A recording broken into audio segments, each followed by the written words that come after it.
Hello class 10th, how are you. उम्मीद है कि आप सभी अच्छे होंगे, घर पर होंगे, स्वस्थ होंगे। जैसा कि हमारी प्रीवियस वीडियो मैंने चैप्टर 3 शुरू किया था और चैप्टर का नाम हमारा क्या है, a pair of linear equation in two variable. हमने उस लेक्चर में ये समझने की कोशिश की थी कि लीनियर इक्वेशन क्या है, उनके स्टैंडर्ड फॉर्म क्या है, पेयर ऑफ लीनियर इक्वेशन के स्टैंडर्ड फॉर्म क्या है, जो ग्राफिकली उसके ग्राफ जो बनाएंगे, ग्राफ में लाइंस जो बनेंगे उनके बीच में क्या रिलेशन रहेगा, लाइन इंटरसेक्टिंग है, पैरेलल है, कंसिडेंट है, वो समझा था हमने। सॉल्यूशन कैसे रहेंगे उनके, उनको फिर हमने किस प्रकार से फाइंड करना है। हमने एक तो किया था बिग रेशो जब निकालेंगे A1/A2, अगर वो इक्वल नहीं है B1/B2 के तो लाइन इंटरसेक्टिंग होंगी, उसका यूनिक सॉल्यूशन होगा और लाइन कंसिडेंट रहेंगी, ये हमने किया था। अगर A1/A2 equal to B1/B2 but not equal to C1/C2 then line are parallels, और पैरेलल लाइन का कोई सॉल्यूशन नहीं होता, हमने इसमें समझा था। और सॉल्यूशन नहीं है तो उसको कहेंगे इनकंसिस्टेंट। एक हमने और प्रॉपर्टी की थी, अगर तीनों इक्वल रेशो आ जाएं तो क्या होगा, लाइन आपकी कैसे रहेंगे, कंसिडेंट लाइन रहेंगी और उसके रहेंगे इनफाइनेटली मैनी सॉल्यूशन, और जब सॉल्यूशन है तो उसको भी हम कहेंगे कंसिस्टेंट। उसके बाद हमने मेथड किए थे भी इन इक्वेशन को सोल्व करने क्या क्या मेथड हमारे पास है। दो मेथड हमारे मेन थे, एक हमारे पास था अलजेब्रिक मेथड और सेकंड हमारे पास था graphically method. Yes, graphically method का तो एक ही है, बस ग्राफ पर उसको बनाएंगे, वहां से जब लाइनें इंटरसेक्ट जिस पॉइंट पे करेंगे वही हमारा कोऑर्डिनेट जो आएगा आंसर हो जाएगा।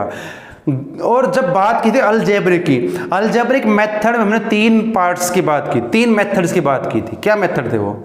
पहला मेथड आपका था सब्स्टिट्यूशन मेथड, सेकंड हमारा था एलिमिनेशन मेथड और थर्ड हमारा था क्रॉस मल्टीप्लिकेशन मेथड। दो मेथड को हम डिस्कस कर चुके हैं। एक क्रॉस वाला मेथड है, उसको हम 3 पॉइंट एक्सरसाइज के साथ करेंगे, जब 3.5 एक्सरसाइज करेंगे उसके साथ करेंगे। अब दो मेथड हम कर चुके हैं, फर्स्ट एक्सरसाइज आज हम करेंगे। तो फर्स्ट एक्सरसाइज हमारे पास क्या, 3 सम दे रखे, यहाँ पर ग्राफ से उसको हमने रिप्रेजेंट करना, सॉल्यूशन नहीं फाइंड करना है, ध्यान रखें। यहाँ पर क्या करना है, जो एक वर्ड प्रॉब्लम हमें दिए, जो वर्ड्स प्रॉब्लम हमारे पास है उसको हमने क्या करना, पहले कन्वर्ट करना किसमें, अलजेब्रिक इक्वेशन में, और फिर इसको ग्राफिकली हमने प्रेजेंट करना है। तो चलिए करते हैं। अब यहाँ पर जो फर्स्ट हमारा सम दिया गया है, जो फर्स्ट सम इसमें क्या दिया गया, जो कि बुक में देखिए, Aftab tales his daughter, Aftab अपनी बेटी से कहता है, क्या कहता है, 7 years ago I was 7 times as old as you were then, यानी कि 7 साल पहले उनकी जो एज थी, पिता की एज पुत्री की एज से 7 गुनी थी। सेकंड कंडीशन में क्या कहता है, आल्सो 3 years फ्रॉम नाउ, अब से 3 साल बाद बढ़ेगी एज तीनों की, दोनों की। तो क्या होगा वहां पर, I shall be 3 times as old as you will be, उस टाइम जो लड़की की एज होगी, इसकी डॉटर की, उसे 3 गुनी एज रहे किसकी, आफ्ताब की। अब इस वर्ड्स प्रॉब्लम को हमने सॉल्व करना है, इसकी इक्वेशन में कन्वर्ट करना है, फिर ग्राफ से इसको करना है। चलिए करते हैं शुरू। जब भी एज वाले सम हमारे पास और भी आएंगे, जब भी एज के सम हम सॉल्व करेंगे, कोई भी कैसा भी हो, तो दोनों की, चाहे वो डॉटर फादर है, सन फादर है, फ्रेंड्स हैं, कुछ भी है, प्रेजेंट एज लेट करेंगे। क्या करेंगे, हमेशा उन दोनों की प्रेजेंट एज लेट करेंगे। चलिए हमारा फर्स्ट क्वेश्चन हम यहाँ लेट करेंगे हमेशा, क्या, लेट प्रेजेंट एज ऑफ किसकी, आफ्ताब,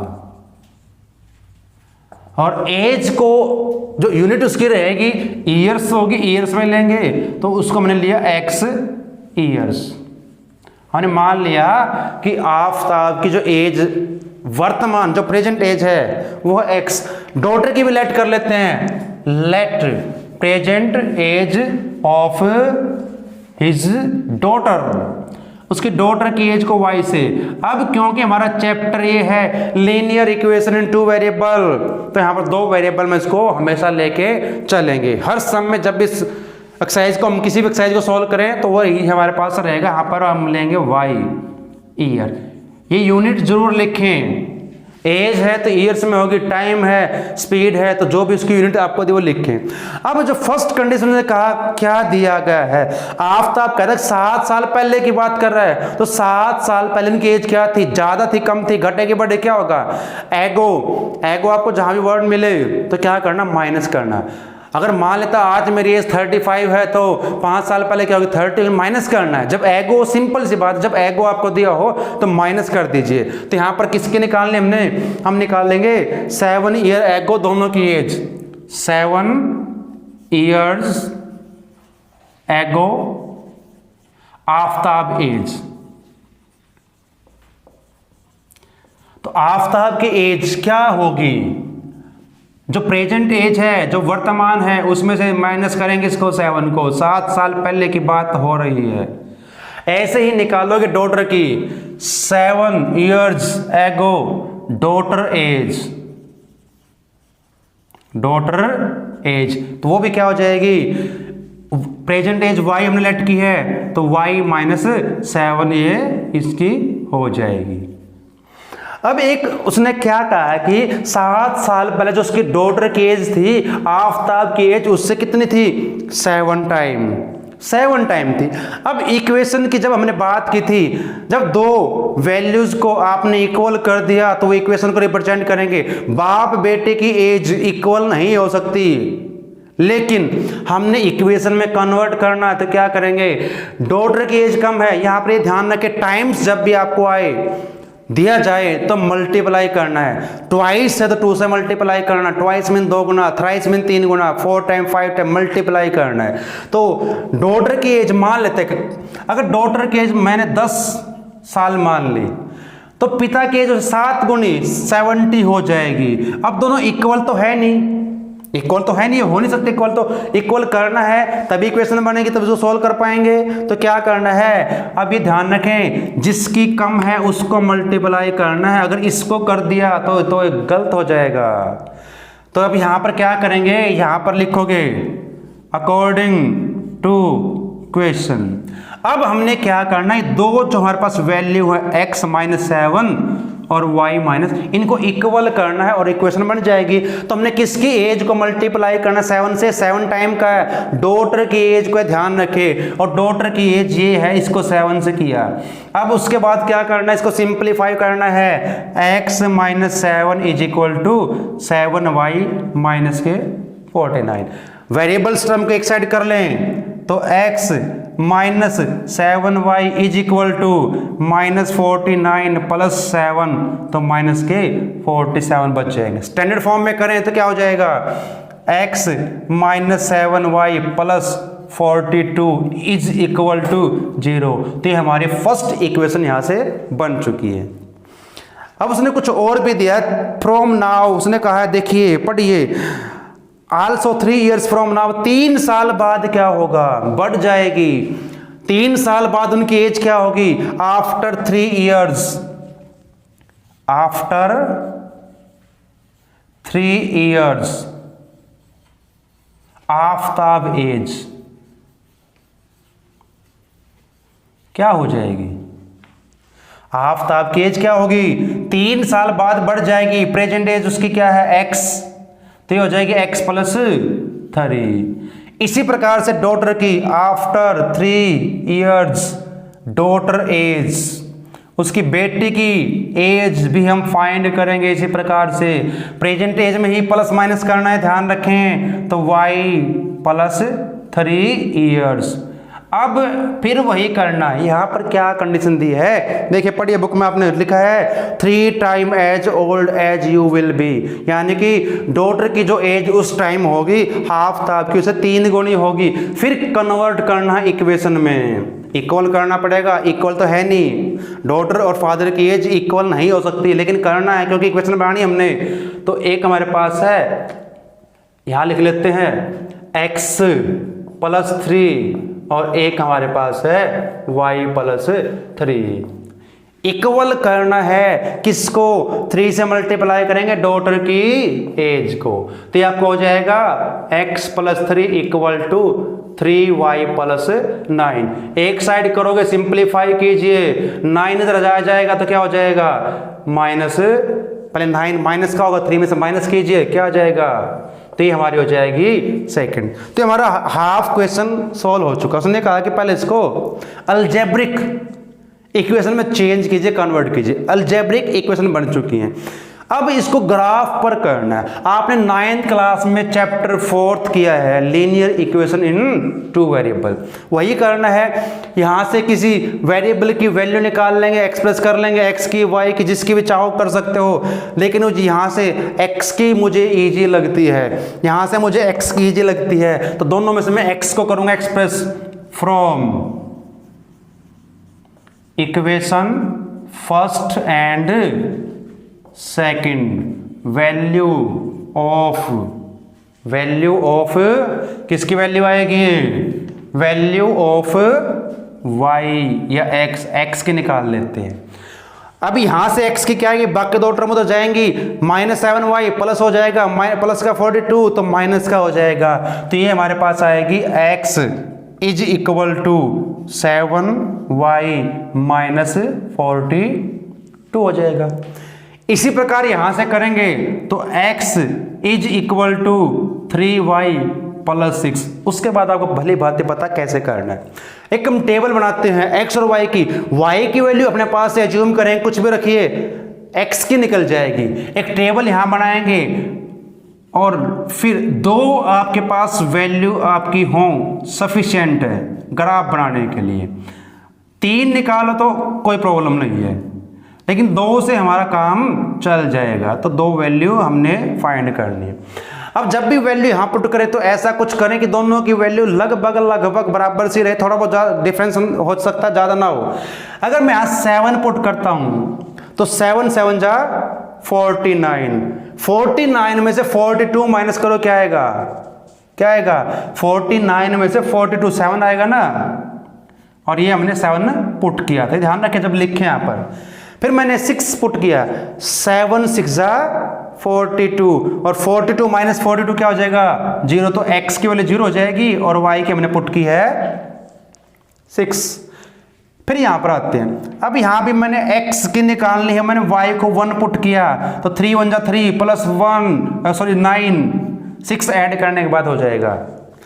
फिर मैंने यहां पर क्या पुट किया, मैं माइनस में पुट कर सकता हूं, मैं प्लस में पुट कर सकता हूं, लेकिन मैं प्लस का ही रखूंगा। 2 3 जा 6 और 6 2 जा 12।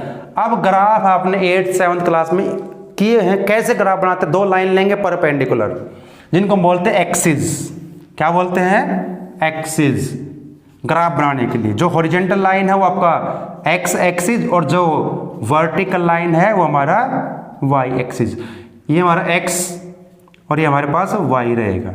जहां पर दोनों इंटरसेक्ट करेंगे हमारा ओ पॉइंट होता है, इसको ओरिजिन बोलते हैं। इसके कोऑर्डिनेट्स हमने किए हैं। चलिए कहां तक हमें एक्स की वैल्यू चाहिए, मैक्सिमम 9 12 तक चाहिए, तो 1 2 3 4 5 6 7 8 9 10 11 12 लिख लेते हैं ऐसे।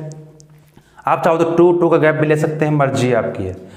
तो 1 2 3 4 5 6 7 8 9 10 11 12। देखिए मैं जो यहाँ पर ग्राफ बना रहा हूँ रफ होगा, आपने ग्राफ कॉपी पे प्रैक्टिस करनी है, वहाँ पर आपको एग्जैक्ट मिलेगी।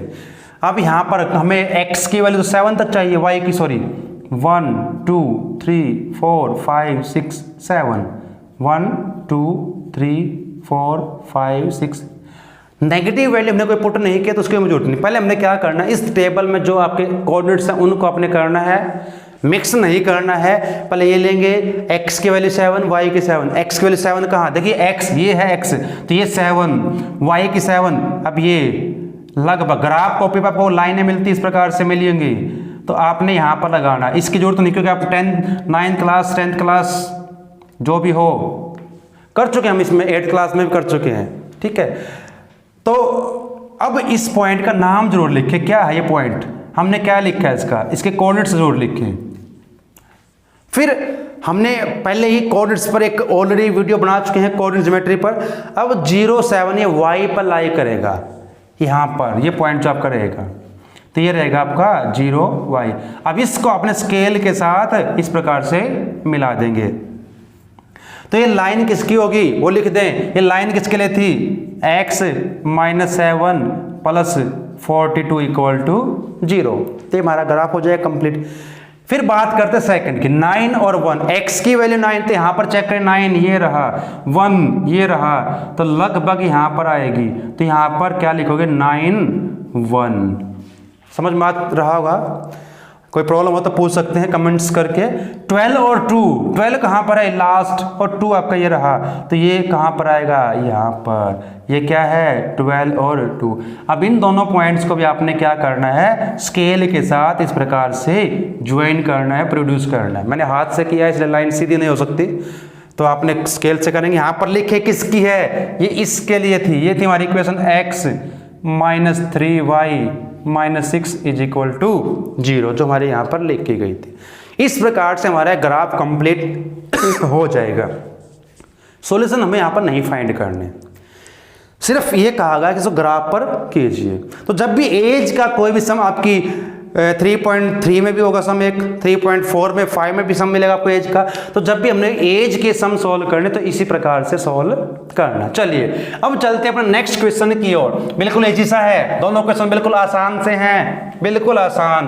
आपने बस थोड़ा सा ध्यान देना है, इस लेक्चर को आपने स्किप नहीं करना है, एंड तक बने रहिए। अगर आपने एंड तक इसको स्किप नहीं किया तो मेरी गारंटी है कि आपको इस चैप्टर में कोई प्रॉब्लम नहीं आएगी। अब पढ़िए स्टेटमेंट क्या है हमारे सेकंड क्वेश्चन की। चलिए क्या है हमारा सेकंड क्वेश्चन, देखिए अपनी बुक में क्वेश्चन नंबर सेकंड। कौन सी एक्सरसाइज हम कर रहे हैं 3.1। चलिए अब क्या इसमें, the coach of a cricket team by 3 bat.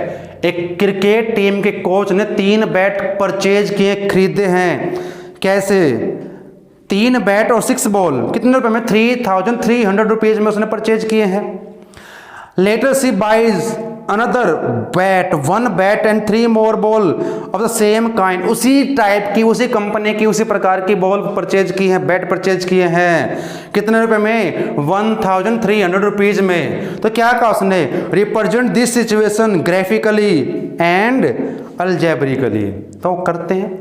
तो दो चीज यहां पर बात हुई, बैट और बॉल की बात हुई, कॉस्ट की बात उनकी हो रही है। तो लेट कर लेंगे, एक बैट की कॉस्ट और एक बॉल की। लेट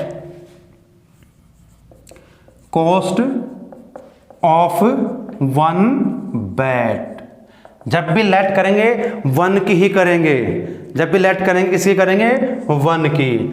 किसकी करनी हमने लेट हमेशा 1 की। तो लेट कॉस्ट ऑफ 1 बैट। तो कॉस्ट है रुपीज में होगी और ये रुपीज का हमारा सिंबल होता है, x रुपीज में हमने इसको लिख लिया। फिर लेट कर लेते हैं, लेट या सपोज कॉस्ट ऑफ 1 बॉल।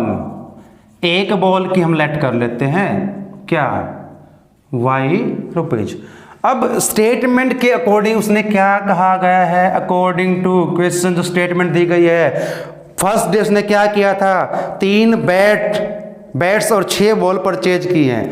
अब एक बैट की कॉस्ट है x रुपीज, तो 3 बैट की कॉस्ट क्या होगी, मल्टीप्लाई कर देंगे तो 3x हो जाएगी।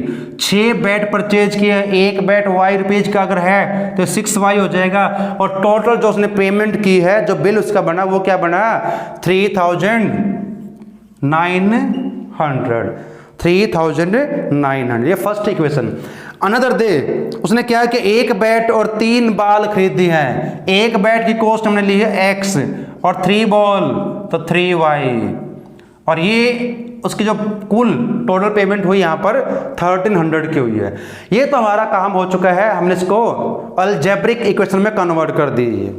अब क्या करना है, अब हमें इसको ग्राफ पर बनाना है, रिप्रेजेंट करना है। चलिए वो भी कर लेते हैं जैसे अभी किया था।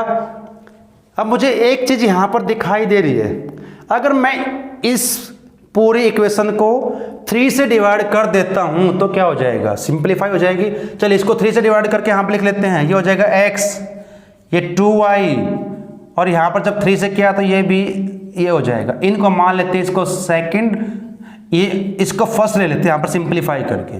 उसके बाद आपने वही करना, यहां से किसी एक की वैल्यू निकाल लीजिए, x के निकालनी आसान है तो लिखिए from equation first and second value of x, x की वैल्यू हम फाइंड कर रहे हैं, तो क्या करेंगे बाकी टर्म को राइट में, तो यहां से जो आएगी इसमें से क्या आएगी, x is equal to 1300 minus 3y। चलिए यहां भी ऐसे करेंगे, यहां से आपके पास वैल्यू आएगी 1300 टू y। यहां तक होप आपको समझ में आ रहा होगा। अब उसके बाद टेबल बनानी है अपने, जैसे भी हमने की थी, लेकिन ये ध्यान रखें यहाँ पर जो वैल्यू 100 में है 1300, तो यहाँ पर 1 2 3 नहीं पुट करोगे, 10 भी पुट नहीं करोगे, 10 20 30 भी पुट नहीं करोगे, यहाँ पर 100 के मल्टीपल्स ही पुट करोगे, ताकि ग्राफ हमारा स्टेबल ग्राफ बने, स्केल हमारी सही हो जाए। तो यहाँ पर अगर मैं 1 पुट करूँगा तो फिर ये कैसे पुट करेंगे, ग्राफ हमारा कहाँ बनेगा, नहीं बनेगा। तो यहाँ पर जब ग्राफ आप बनाओगे, जो टेबल यहीं बना लेते हैं हम एक, और फिर ग्राफ इसका बनाते हैं। अब फर्स्ट के लिए हम टेबल बनाते हैं, ये x यहां पर y। अब मैं यहां पर वैल्यू पुट करता हूं, किसकी पुट करनी है, y की। आप कुछ भी पुट कर सकते, नेगेटिव पॉजिटिव कुछ भी पुट कीजिए, लेकिन ये ध्यान रखें आपके पास जो वैल्यू आए दोनों के लगभग सेम हो, ज्यादा डिफरेंस ना हो, एक 1 एक 1000, तो डिफरेंस बहुत ज्यादा हो जाएगा, तो कैसे ग्राफ बनेगा। मैं यहां पर रखता हूं 500, फिर माइनस में आ जाएगी, फिर वो तो हम यहाँ पर क्या करें 300 पुट कर देते y को। मैंने y को पुट किया 300। अगर आपसे डायरेक्ट ना निकले, पहले पुट कीजिए, मल्टीप्लाई कीजिए, माइनस कीजिए, हो जाएगा 900, 13 माइनस 9 4, तो 400 हमारे पास x की वैल्यू आ जाएगी। ठीक है, फिर क्या करें, फिर पुट कर दिया मैंने यहाँ पर 400, क्या पुट किया 4, ये ध्यान है किसकी वैल्यू पुट कर रहे हो आप। अब ये 4 3 जा 12, ये 1300, ये 1200, तो 100 ही बचेगा, तो ये हमारे पास इसकी आ जाएगी एक टेबल। इसके अकॉर्डिंग फिर ग्राफ बनाएंगे। अब बात करते हैं इसकी इक्वेशन की, इसके लिए भी ग्राफ के लिए टेबल हमें चाहिए, तो उसके लिए भी कर लेते हैं प्रीपेयर x y। यहां भी कुछ ऐसे ही वैल्यू पुट करें, यहां पर अगर मैं पुट करता हूं 500 किसको, y को, तो 5 to the 10, तो 1000 हो जाएगा, तो 300 बच जाएंगे, तो x की वैल्यू आ जाएगी। फिर मैंने क्या पुट किया, मैंने फिर पुट किया 400 किसको, y को, तो फिर 4 2 जा 8, 13 माइनस 8 5, तो 500 आ जाएगा। क्या आ जाएगा हमारे पास 500। देखिए पहले हमने क्या पुट किया, पहले हमने पुट किया था 500, तो 5 2 जा 10, 1300 बच जाएगा, 4 2 जा 8 13। अब ग्राफ बना लीजिए इसका, तो ग्राफ के लिए वही रहेगा आपका, दो लाइनें एक्सिस, ये हमारी x एक्सिस, ये y एक्सिस, और ये इस प्रकार से हम इसको लेंगे।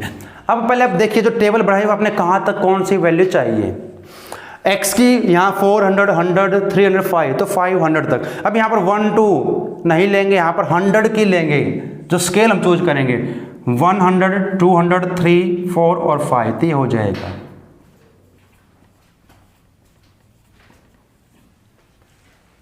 इसके बाद y को चेक कीजिए, y की भी हमें कहाँ तक 500, 1 2 3 4 5, तो 100 200 300 4 और ये 5।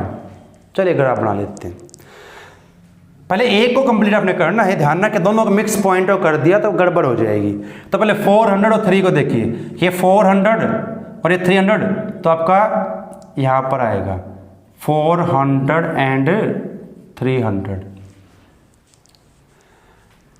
फिर 10 और 100 और 400, 100 ये है, ये 400 यहाँ पर आपका रहेगा पॉइंट 100, और इन दोनों पॉइंट्स को आपने स्केल के साथ मिलाना है इस प्रकार से। इस इक्वेशन का नाम लिख दीजिए, किसके लिए बनाया हमने ग्राफ, पहले किसकी थी वैल्यू, ये इसके लिए आई थी x माइनस 300, तो x ये थी हमारे पास x plus 3y minus 300 equal to 0। Check कर लेना एक बार जरूर। फिर करते हैं इसके लिए ग्राफ, 300 500, अब 300x की वैल्यू 500 ये रही तो कहाँ जाएगी, यहाँ पर लगभग। ये मैं सिर्फ आइडिया से लगा रहा हूँ, आप ग्राफ कॉपी पे कीजिए, आंसर आपका बिल्कुल सही रहेगा। ये 500 और ये 4, अब ये 5 और 4 यहाँ पर 500 400 इसको मिला दीजिए, तो इस प्रकार से हमारा ग्राफ ये बन जाएगा। तो ये हमारा ग्राफ बनेगा इसका, तो इस प्रकार से आप इसको सॉल्व कर सकते हैं। तो चलिए अब चलते हैं अपने नेक्स्ट क्वेश्चन की ओर। नेक्स्ट क्वेश्चन भी कुछ ऐसा आसान सा है, उसको मैं आपको सिर्फ अब इक्वेशन बना के दिखाऊंगा, ग्राफ आपने खुद ही उसका बनाना है। ग्राफ आप खुद बनाएंगे क्योंकि इजी है, मुश्किल नहीं है। ग्राफ की आप खुद प्रैक्टिस कीजिए। यहाँ पर क्या दिया है, the cost of 2 kg of apples and 1 kg of grapes of a day on a day was found to be 160। किसी दिन 2 kg यानी 2 किलो एप्पल यानी सेब और 1 किलो अंगूर की कीमत 160 थी। किसी और दिन क्या हुआ, 4 किलो एप्पल 4 kg एप्पल और 2 kg ग्रेप्स की 300 है। तो इसको सोल्व कीजिए। तो दो चीज़ हमें यहाँ पर दी गई हैं, ग्रेप्स और एप्पल। तो लेट कर लेते cost of 1 kg Apple. Question number 3, let cost of 1 kg। पहले आपका जो भी दिया है उसको ले लीजिए। पहले एप्पल की बात की है तो एप्पल ही लिख लेते हैं यहाँ पर, एप्पल्स। अब कॉस्ट, अभी बात की थी कॉस्ट की, तो रुपीज में होगी, यूनिट जरूर लिखें। Let cost of 1 kg grapes, तो यहां पर रहे ग्रेप्स की y। अब इसके अकॉर्डिंग टू जो भी कहा है आपने उसको करना, बिल्कुल आसान सा क्वेश्चन है। क्या दिया गया है यहां पर, जो दिया गया उसने कहा एक दिन 2 kg 2 kg एप्पल, तो 1 किलो सेब की कीमत मूल्य कॉस्ट क्या है x, तो उसने 2 kg की तो 2x हो जाएगी प्लस, क्योंकि दोनों की टोटल कॉस्ट बताई गई है, तो 1 kg ग्रेप्स उसकी y है और टोटल है 160 हमारी हो जाएगी फर्स्ट इक्वेशन। किसी और दिन फिर बाजार में गया एप्पल और ग्रेप्स लेने के लिए, फिर वहां पर क्या उस दिन उसने 4 kg एप्पल परचेज की और 1 kg की कॉस्ट x है तो 4 की हो जाएगी 4x। 2 kg ग्रेप्स तो उसकी हो जाएगी 2x और टोटल कॉस्ट जो दी गई हमें वो दी गई 300। फिर यहां पर देखिए पहले इक्वेशन को सिंपलीफाई कीजिए, अगर लगता है डिवाइड हो सकता है किसी भी नंबर से तो डिवाइड कर दीजिए। 2 से डिवाइड करते हैं तो यहां पर हो जाएगा 2x, सॉरी यहां पर y रहेगा, ये ध्यान रखें, तो y इक्वल टू 150। ये हमारा क्वेश्चन यहां तक हाफ कंप्लीट। इसके बाद आपने क्या करना है, जो भी 2 क्वेश्चन में मैंने वो करके दिखाया, यहाँ से वैल्यू निकालिए, y की निकाल लेना। y इज इक्वल टू हो जाएगा 160 माइनस 2x, यहाँ से y is equal to 150 minus 2x पे टेबल बनाएंगे, वैल्यू पुट करेंगे x की, y की निकल जाएगी और फिर इसको ग्राफ पर आपने करना है। तो होप कि आप इसको कर लेंगे, क्योंकि आपने पहले भी किए हुए ग्राफ तो कैसे बनाने आपने 9th में भी किए हैं, 8th में भी किए हैं और मैंने 2 आपको करके भी दिखाए हैं। तो इस बाकी पार्ट्स को आपने स्वयं ट्राई करना है, ग्राफ को कंप्लीट करें, ग्राफ कॉपी पे प्रैक्टिस करें। तो आज की हमारी जो एक्सरसाइज जो कंप्लीट है, फिर नेक्स्ट वीडियो में हम नेक्स्ट एक्सरसाइज करेंगे। तब तक के लिए आप सभी का धन्यवाद। जय हिंद, गुड बाय।